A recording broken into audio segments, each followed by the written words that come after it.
Well, we continue with reactions to the passing of former Deputy President David Mabuza, who died in hospital today after a short illness at the age of 64. Former provincial leader of the Democratic Alliance in Mpumalanga, Mr. James Masango, joins us now to give us his reaction. Mr. Masango, good evening to you. Thank you so much for joining us as someone who sat on the opposite end of the bench there with the former Premier. Talk to me about your reaction upon hearing the news of the death of the former president. Yeah, I must say I was really saddened, and well, let me greet the listeners and yourself. I was really saddened to hear those news, but let me take this opportunity to send my condolences to David Mabuza's family, friends, and the party, the ANC, and let me say, may his soul rest in peace.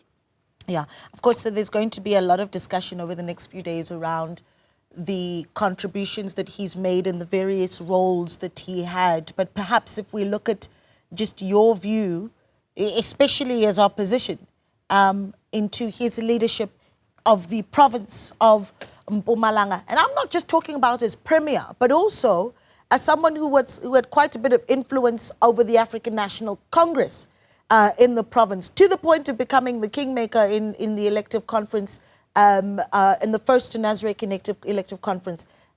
Just your perspective on what he leaves the province with, if you were to really give that some thought.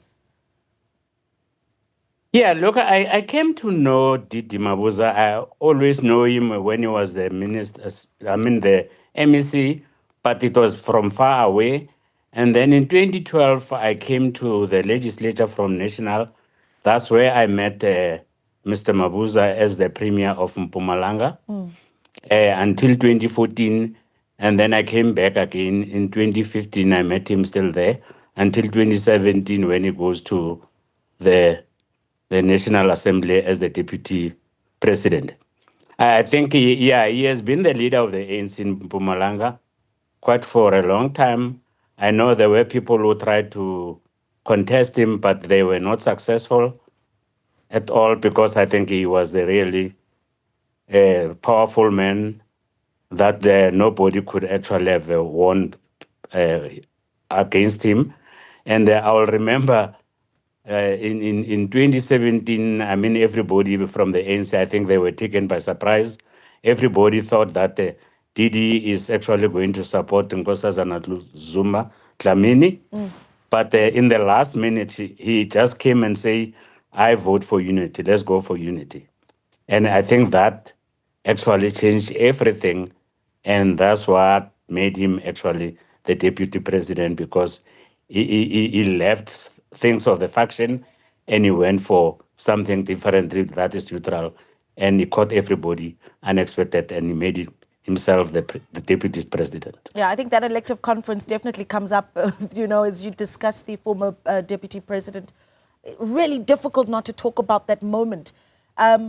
What do you think that moment did for the country, that decision that could have been made by, or was made by Mr.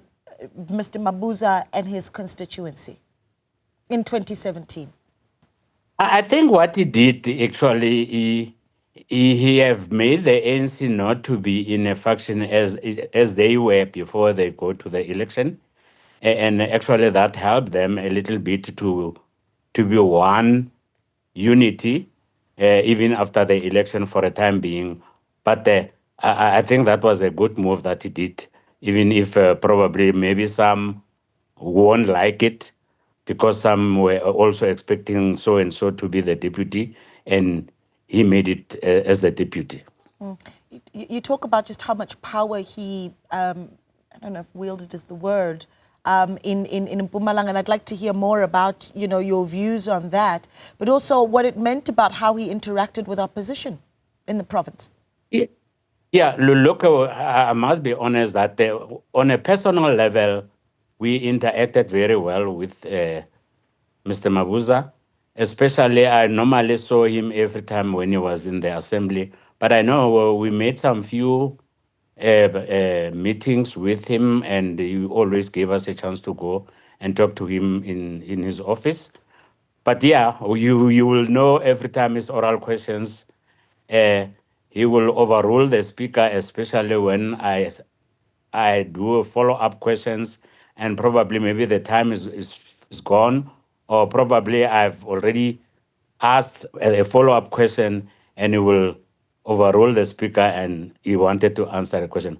But every time, when you ask a question, that probably, yeah, you can see he also being caught, he will start with a smile. And that's the most thing that he was always doing.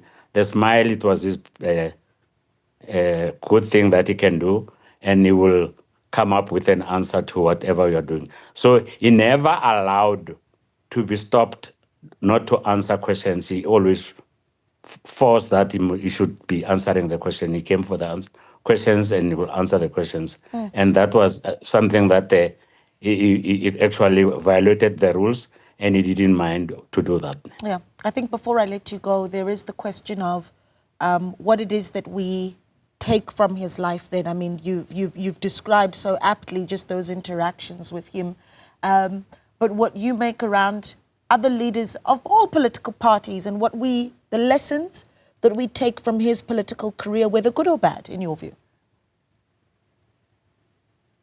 Yeah, I don't want to talk about the bad things and good things today. I think I must just, especially the bad things, I must just leave them for another day. But I think if people can go through my statements, go through my questions, go through my press statements, they could see what I was saying when he was still alive and when he was still the premier of Mpumalanga, what I said about him. And I think I don't want to repeat that today. I think I just want to say what that is something that preferably is not going to be controversial. Okay. Keeping it safe there, but we do appreciate your time. Thank you so much for speaking to us. Former provincial leader of the Democratic Alliance there in Mpumalanga.